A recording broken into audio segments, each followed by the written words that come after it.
The Eastern Conference Final is set. It is a 2023 ECF rematch between the Carolina Hurricanes and the Florida Panthers.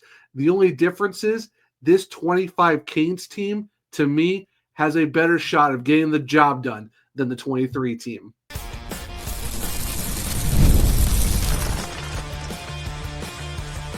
You're Locked On Hurricanes, your daily podcast on the Carolina Hurricanes. Part of the Locked On Podcast Network, your team every day. Welcome to a Monday edition of Locked On Hurricanes, your team every day, part of the Locked On Podcast Network. Thank you to the everydayer for making this your first listen of the day. 5 days a week, Monday through Friday, talking everything about your Carolina Hurricanes. I'm your host, Zach Martin. I'm the credentialed Carolina Hurricanes beat writer over at the Hawkers, also the co-host of the Surgecast, which is a weekly Carolina Hurricanes podcast, along with all my duties here at Locked On Hurricane.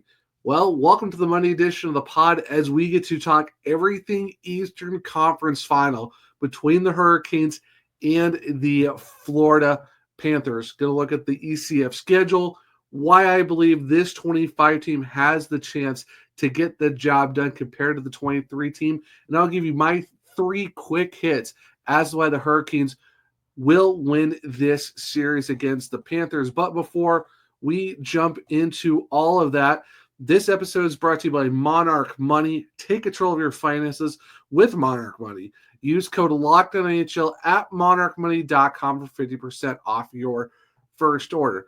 Now, I will preference this. This is not the full preview episode for this upcoming series against the Florida Panthers. That will be the Tuesday show of Locked On Hurricanes. I will be doing a crossover with Armando Velez of the Locked On Panthers podcast. So if you want a full scope of what this series is going to look like with storylines, X Factor, series predictions, make sure to tune in for the Tuesday episode of that. For today's episode, it's just a quick, hey, here's a quick glance of what we're looking at. What's the schedule look like for this series? Why I believe the 25 team will actually get the job done or has a better chance of getting the job done than the 23 team did. And like I said, I'll give you 3 quick hits as why I think they'll get the job done in lieu of, like I said, going back into segment 2. So this is kind of like a pseudo, like, prelude, type of thing where it's like we're giving a little bit of a taste before we get into the full thing for the Tuesday show. So, Eastern Conference Final. What's that schedule look like? Well, it was all depending on who was going to win Game 7 between the Panthers and the Maple Leafs to see who's going to have home ice. Either it was going to be in Toronto or it was going to be in Carolina, depending on that winner. Well, since the Florida Panthers did win, Games 1 and Game 2 will be in Carolina. So Tuesday night, 8 p.m. Eastern. It'll be Tuesday, May 20th for Game 1. It'll be on TNT, True TV, and Max, and of course in Canada, Sportsnet, and CBC. And for Canes fans, make sure, if you want to listen to the radio side to get Mike Maniscalco and Trip Tracy, 99.9 The Fan per usual. Game 2 is scheduled for Thursday, May 22nd. All the start times are at 8 p.m. Eastern, and all the games are going to be featured on the same channel of TNT, True TV, and Max. Now, Hurricanes get Game 1 on Tuesday, Game 2 Thursday. Then the series goes into Florida at sunrise Saturday, May 24th, and Monday, May 26th. Now, however, if there's a Game 5, it will be back in Carolina Wednesday, May 28th. Game 6, Friday, May 30th, back in Sunrise, Florida. And then Sunday, June 1st, will be Game 7 back at Lenovo Center. So you have a Tuesday, Thursday, Saturday, Monday for the first 4 games that we know are going to happen regardless. Then it turns into a Wednesday, Friday, Sunday for Games 5, 6, and 7. Like I said, all games are starting at 8 p.m. Eastern. Going to be on TNT, True TV, Max, and of course all the stuff in Canada. And, of course, 99.9 The Fan for Mike and Trip. So that's kind of what we're looking at for the schedule. Obviously, the fact that we're down to 2 series left, you don't have to worry about what start time you're going to get. You kind of know what it is. It is later than the usual 7 o'clock, I guess just because of the fact they think, hey, 8 o'clock's a better start time, especially for the people out west because they want to try to make sure they're home. and stuff like that. So I guess it's kind of why they're starting at 8 and not the usual 7 start times. But we do know that you're going to get the same TV kind of crew for the whole Eastern Conference final with, the TV side of things. And of course, it doesn't really matter if you're more so interested in getting our guys. At least you're going to get Micah Tripp on the radio side of things. So it should be very interesting to see how the Hurricanes do this one.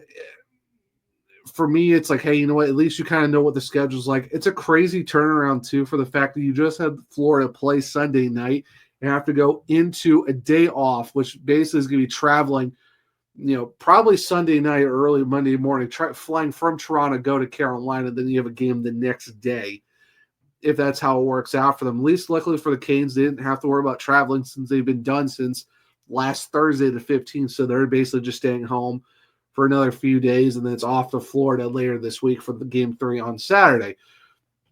So at least you kind of get an indication of what's going on, and now it's just, getting prepared, getting ready for that next one. And Lenovo Center is going to be absolutely rocking for Game 1 because it's, you're back to the Eastern Conference Final for the last time we were there was 2023. Now you're back for this one in 2025. And the thing, too, is the Hurricanes were the team that had home ice on that one as well. So hopefully a different story compared to the 23 squad. Of course, we'll talk about more of that in the second segment of the show. But at least you know that the Lenovo Center is going to be rocking. The fans are going to be ready to go. You're looking for this team to avenge that series.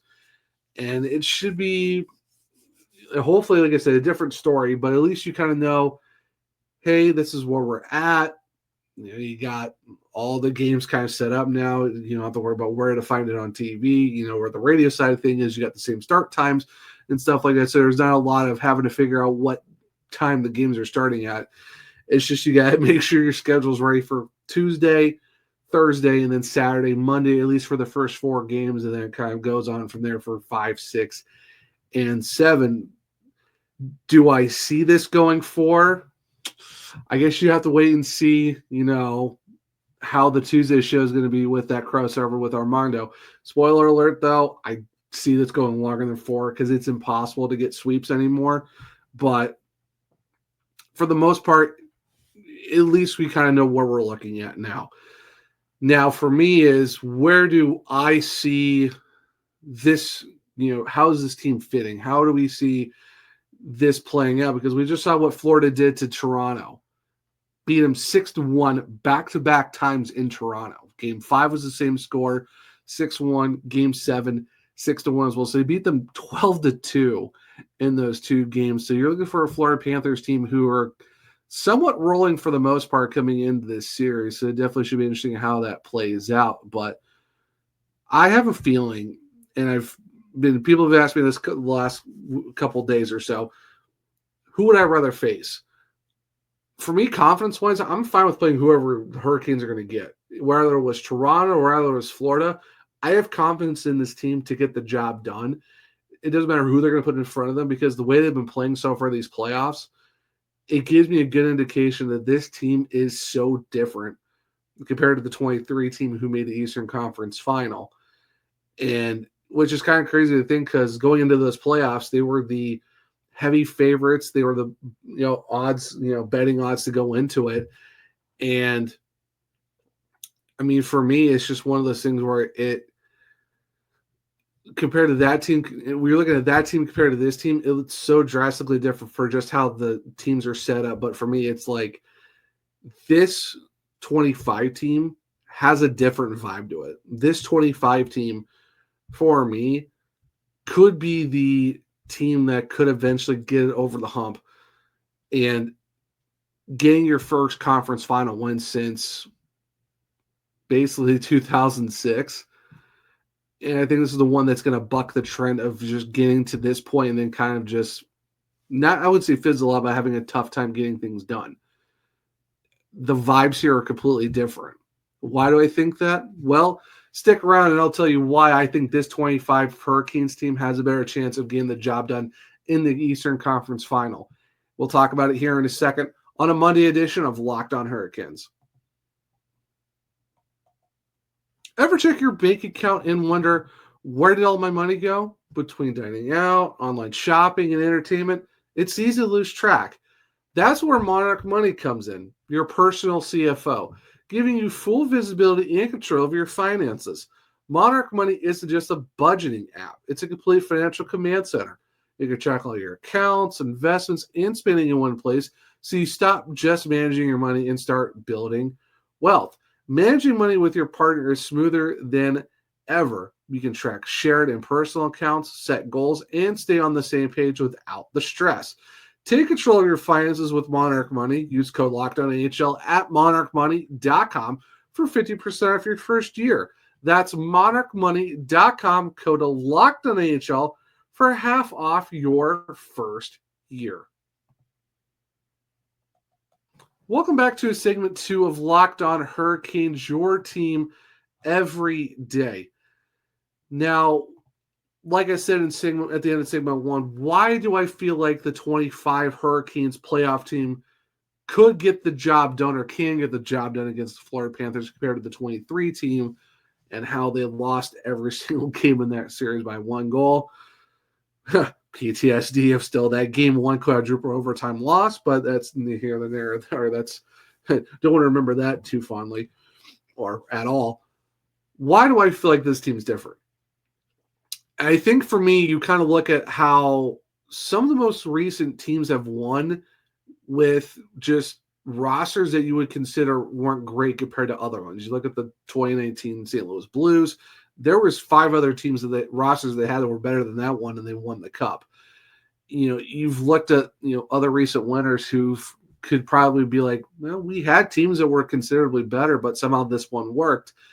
And I think for the Hurricanes, you look at the 23 team, everyone thought that team was completely stacked going into the playoffs. They had a really great odds to going in there. Yeah, they kind of stumbled their way and had a little bit of a tough ending to the regular season, but they were still the odds-on favorite in the playoffs. And they were the odds-on favorites right from the start of the regular season. And unfortunately got bounced in 4 games. They lost every single game by a goal, and most of them were in overtime, or game 4 was a dagger. Whether it was like a 1-0 loss, actually, I don't remember very much of that series, so I try not to. But for me, that's kind of like where you look at this roster, and it's, this is a team that everyone thought was going to take a step back, be a wildcard team. Some people thought as a hot take that they were going to miss the playoffs entirely. Well, safe to say that take went very cold for the fact that now they're back in the Eastern Conference Final for the 3rd time in 7 seasons, or how about the 3rd time, or how about the 2nd time in the last 3 years? Never counted a Rod Brind'Amour-led team. But for me, I think the reason why this team is just so different and why it kind of fits that narrative, like why certain teams who make it this far have rosters that are not considered as good as some where people thought, oh, this team is absolutely stacked. It's absolutely loaded from top to bottom. And the reason is because of the fact you're looking at a team who's, since the trade deadline, have been playing Carolina Hurricanes hockey pretty much for the last few months. Yeah, the end of April for the regular season wasn't the greatest, but of course they were resting their guys a lot. It didn't really matter at that point. They were in. So you kind of have to take those few games with a grain of salt of being like, they were in. They could have gone for the second in the East, but at the same time they wanted their guys to stay healthy. So that's why you have to take those few games with the last grain of salt. But then you look at the playoff run they're on. The quickest to make an Eastern Conference Final. They did it in 10 games. They beat the Devils in 5, 4-1. And then they go and beat the Capitals 4-1 in 5 games. And compared to the 23 team, they could not win on the road. They struggled for the most part to win on the road in the playoffs. I know regular season, they were 16-21-4. Could have been 500, but like I said, that was more so of just resting their guys. This playoff run alone, the Hurricanes have won 3 road games already. 2 of them were against the Washington Capitals in games 1 and in game 5. And I think that's what gives them a better opportunity to get the job done. Because you guys have been hearing me say this a lot. I know you're probably sick of me saying it, but it bears repeating. The thing that really needs to get going for teams in the playoffs is that your special teams need to get rolling. mainly your power play, but as long as they're both doing well, you're going to be fine. And you have to win on the road because they always say, oh, well, the series hasn't really started unless you win on the road. Well, the Hurricanes have won 3 road games, and they've pretty much finished their series in 5. Pretty dang quick. And I think that's what gives this team a little bit of an edge on the 23 team where they just struggled on the road in the playoffs. And they've done pretty well in the 25 run so far. Like I said, getting 3 of those already out of the way, out of their 8 games they've won 3 on the road. They're almost 50% on the road. That's pretty solid for the Carolina Hurricanes. Also, too, the big question mark was how was the power play going to be, because they were hot in the first round of the 23 playoffs and then fell short in the second round against the Rangers. The thing is with that is they were able to, or 23 against the Panthers in the Eastern Conference Final, was that they were able to now turn it around. Now this is a team that, that playoff run, and even like I said last year in the second round against the Rangers, where the power play kind of went cold. The power play this year has been pretty solid in the playoffs. Yeah, regular season wasn't great. They went 3 for not so good from January on. So 23 playoffs, power play struggled. Last year against the Rangers in round 2 really went ice cold. This year, how about for the fact that the power play for the Carolina Hurricanes has put them in a good spot where they are 9 for 32. They are second out of all the teams that are left in the playoffs, percentage-wise, with a 28.1. They're only behind the Dallas Stars, who are 12 for 39, and they're at 30.8. Of course, they played 3 more games. So that is really helping out the Hurricanes, too, because like I said, you need to be good on the power play, and need to win on the road. Luckily, the Canes are already doing both. In the penalty kill-wise, how about Carolina? 93.3%, and then they're 96.7 on the net PK, and they're 28 for 30 on their penalty kill. That's another big thing, too, for the fact of why I think this team, special teams wise, on both sides of the ice, have been playing very, very well, and like being able to score on the main advantage and shutting the other teams down. And the fact you're getting a team that is all pulling in the same direction.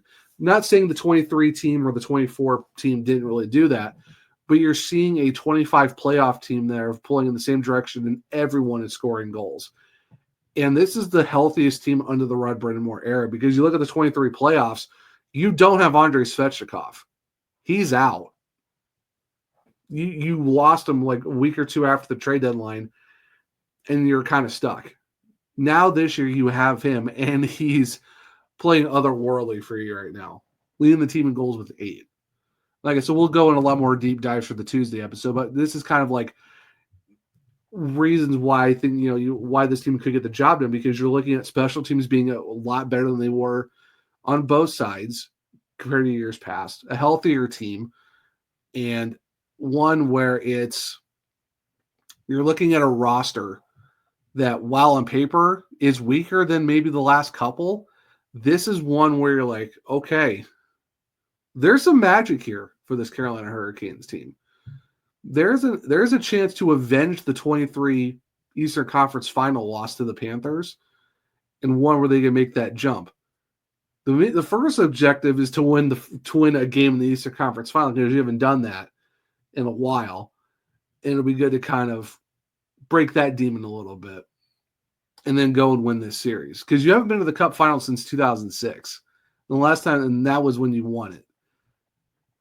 The 3 other times they've been there, all losses, and they have not won a game in either of those series. So this is where you reverse the curse, reverse the narrative of winning at least a game in the Eastern Conference Final, and then making it to the big dance again for the first time since 2006. But for me, I have a good feeling that this team has the right mojo to get the job done and move on to the Eastern Conference Final.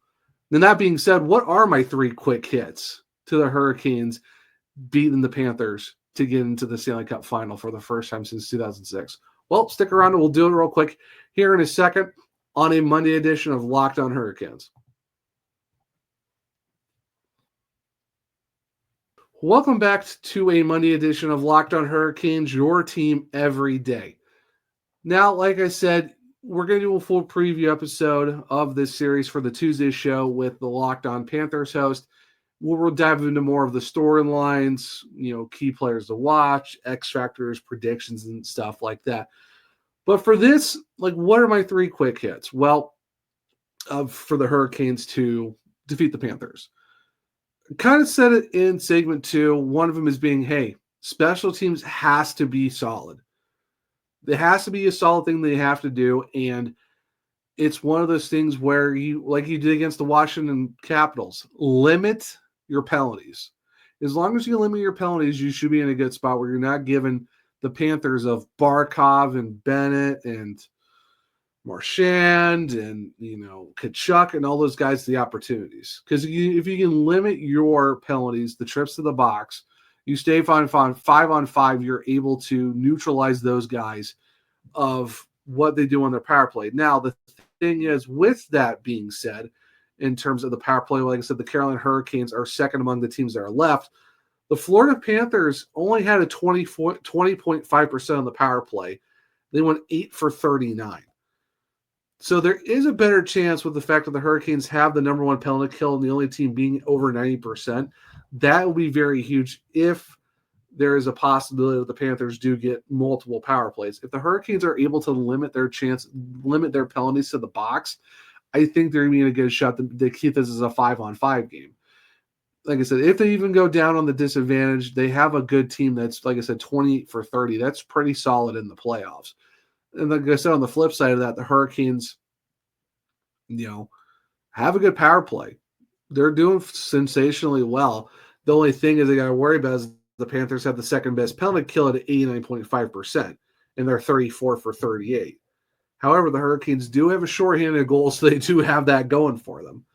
But I think that's kind of one of the big quick hits is the special teams, especially the penalty kill, has to be huge, and you got to limit your trips to the box, giving the Panthers even more advantage on that.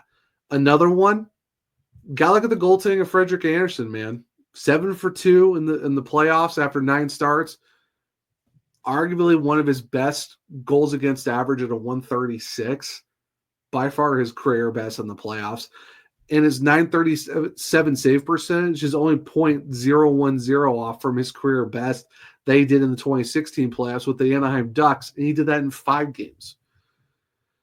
So as long as Freddie Andersen continues to be that Conn Smythe level guy that he has been, I think that's going to be very huge for the Canes because you saw what he did in the 23 Eastern Conference Final against this same team. Every game they lost by a goal, and most of them were like 1-0, 2-1 type of deals. So it wasn't like there were barn burners where it was like 6-5 or 5-4 or some nonsense like that. No, they were all pretty close games, and Freddie kept them in a lot of them. It's just unfortunate when they lose in overtime in 1, quadruple overtime in game 1, lost a very late one to Matthew Tkachuk game winner with less than a minute left. I think it was like 3 seconds left in the game. But point being is the fact that he had a really stellar playoff run with the Canes in 2023. Now you look at the 25 team, and he's even played better than that. So as long as he continues to be the Danish brick wall that he's been, I think that's going to be very huge for the Canes to get the job done against the Florida Panthers. So as long as goaltending is playing very well, like it has been for the most part, and the team in front of it is playing well, I don't see why this wouldn't be an issue for the Hurricanes. Like I said, now you just got to do the special teams, need to be the special teams type of thing and limit those chances. That being said, the Hurricanes' depth has to come up very huge for this team, and that's even including the big boys. Yeah, Aho's got 10 points. Yeah, Svetch has got 9. Jarvis has 10 as well. But, I'm not saying those guys haven't been playing well because those guys have been playing very huge for the Carolina Hurricanes, especially Jarvis and Svechnikov. Aho's had some good games. Kind of was wondering where he was at for Game 5 against the Capitals, but that's kind of being nitpicky. But he's been fine, too. But the big boys have been coming up very big for the Canes. But the thing that's been helping them out, too, is their depth. outside game guys who have played at least 90% of their games. So if not including Jankowski and Roslovic, only William Carey is the only one who hasn't put up a point. But William Carey he wasn't brought in to score points. He wasn't going to come in and just shut down the other team and bring that physicality and being that guy who's been there and done that for the Vegas Golden Knights. That's what he did for them. That's what he brought the Hurricanes, brought him in here for 6 years at $2 million. Was the guy who's been there and done that is a shut down forward. But you look at the rest of the roster, everyone's putting the puck in the net. Jackson Blake, Taylor Hall, Logan Stankoven. Jacob Slavin's even scored a goal too, which is crazy. I think even Sean Walker scored a goal. That's what's huge for the Hurricanes is their depth. This is the healthiest team they have. Outside of Jalen Chatfield, who's maybe questionable for game 1 on Tuesday night, everyone on this roster is healthy. And Alexander Nikishin did pretty well in his first game for the Carolina Hurricanes. Of course, it was only 10 and a half minutes, but he was still good. So I think as long as the big three of Svech, Aho, Jarvis keep playing the way they have been, but you still keep getting that depth that the Hurricanes had, this is a good chance the Hurricanes could get the job done as long as the depth keeps doing their thing. Because for the Panthers, yeah, they have their big guys of Barkov and Marchand and Bennett and Tkachuk. Tkachuk hasn't really scored a goal in the last few games, but he's not really what he's there for at the most part.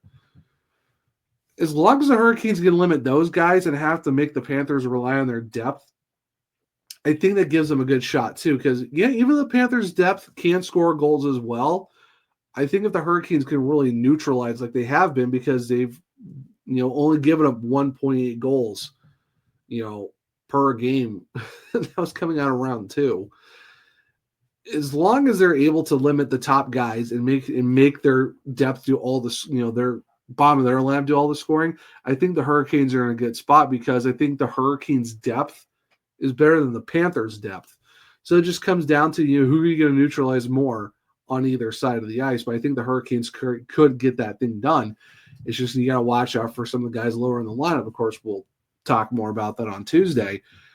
But those are my 3 kind of quick hits. It's just, special teams need to keep being special, mainly the power kill. Instead of the power play, it's the power kill because that's how good they've been. Limit your trips to the box. And, just looking at Frederick Aaronson still being that guy for the Hurricanes, and then it's just relying on your depth to get the job done. Because I think the Hurricanes' depth is better than the Panthers. I wouldn't say it's a wide margin, but it's kind of like a 1A, 1B type of situation where it's that close. Both these teams are very close. I mean, they're talking about the defending Cup champions and the Panthers for crying out loud. Like, they've been to the Cup final the last 2 years, and they won it last year. These guys are no slouches. And the fact they brought in Brad Marchand is crazy to think about. But I think where you look at the Hurricanes, roster-wise, yeah, it might on paper not be as good as the previous ones before. But I think this one has gotten the job done to the point where it's like, it doesn't matter. This team is playing on another level where there's some magic with this squad. There's something different with this team to give you the good vibes that they can get the job done and make it to the Cup final. Like I said, we'll dive a lot more into this for the Tuesday episode of Locked On Hurricanes when we do our crossover.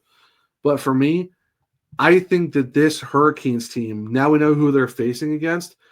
I don't really care who they were going to take on in the Eastern Conference final. I have a lot of confidence in this team to go get the job done and keep this playoff run rolling. So it should definitely be interesting. We're only a couple, we're not that far away from game 1. And, I'm excited to, do the preview episode with, Armando from Locked On Panthers for the Tuesday show. And hopefully you guys enjoy that one when that comes up. But until then, this will be the Monday edition. Thank you for making the first listen of the day. For your second listen, check out Locked On NHL Game Night. Every game, every night until a Stanley Cup champion is crowned. Get local analysis on a national scale. Find NHL Game Night on Locked On NHL on YouTube or even listen to podcasts. If you want to keep up with me, I'm at OneTrueZach on X. The podcast is LO_Hurricanes. I'm also on Blue Sky, the Zachary Martin, where I do have link trees in both my bios, where you can find all of my written content at thehockeywriters.com covering your Carolina Hurricanes. If you want to check out my other podcast, it's the Surgecast on all podcast platforms and on YouTube. for Locked On Hurricanes? Well, you can find it on Spotify, Google, Apple, iHeartRadio, or wherever you listen to podcasts. Make sure to follow, subscribe, and leave a 5-star rating and review because I might just read it on the show. For YouTube, Locked On Hurricanes. Make sure to subscribe, hit the bell notification so you don't miss a show. Hit the thumbs up to let me know if you liked it as well. Share with other Caniacs to become everydayers just like you. But hope everyone enjoyed the Monday edition of Locked On Hurricanes. Enjoy your Monday, and until next time, as always, let's go Canes.